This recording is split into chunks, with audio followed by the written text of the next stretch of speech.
Drain the swamp. It's a great phrase, but it's true. The people like it. That's much more important. There was no draining of any swamp. I mean, that was just the line that he used.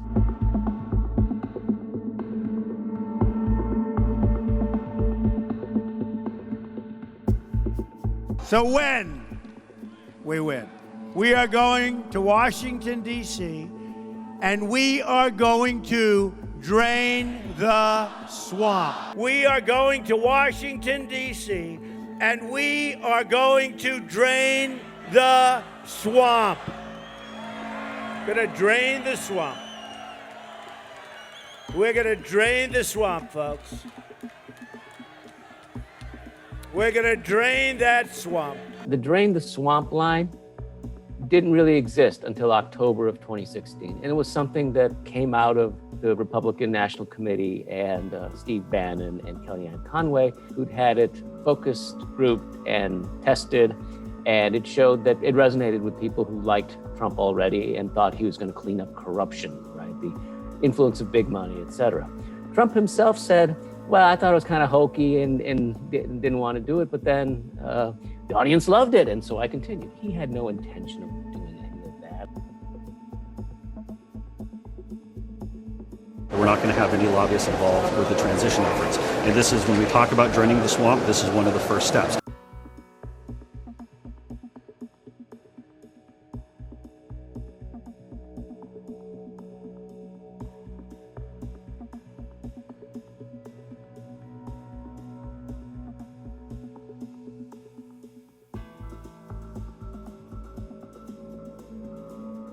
He was the most corrupt president, hands down, not even close, going back to the founding. I mean, he set up a system where if you had business with the administration or with his White House, he made it known that you could go to the Trump Hotel and get a bunch of rooms or an entire floor if you wanted, like a couple of delegations from other countries actually did, and spend a week, a month, thereby putting tens, hundreds of thousands of dollars directly into his pocket. That's unheard of. That is basically bribery, and he did that.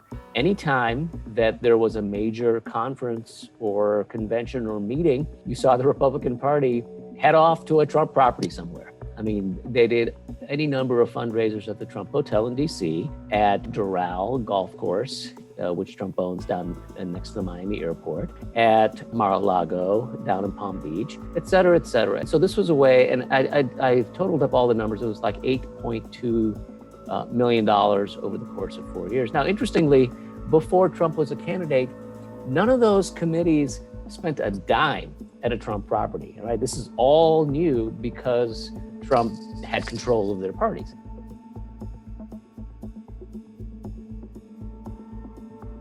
I honestly don't know what happens with the Trump Hotel in DC. It's become poison right now, particularly given the mob, the attempted coup that the president incited.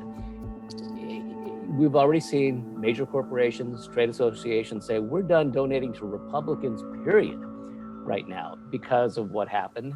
I think the Trump business is in serious, serious trouble. A lot of his base, his fanatic base, doesn't have the kind of money to stay at a $500 a night hotel, to play golf at a private club where it costs $20,000 in dues a year. I just don't know where that goes. Maybe there's a market for it in a few years, but right now it's going to take a big, big hit.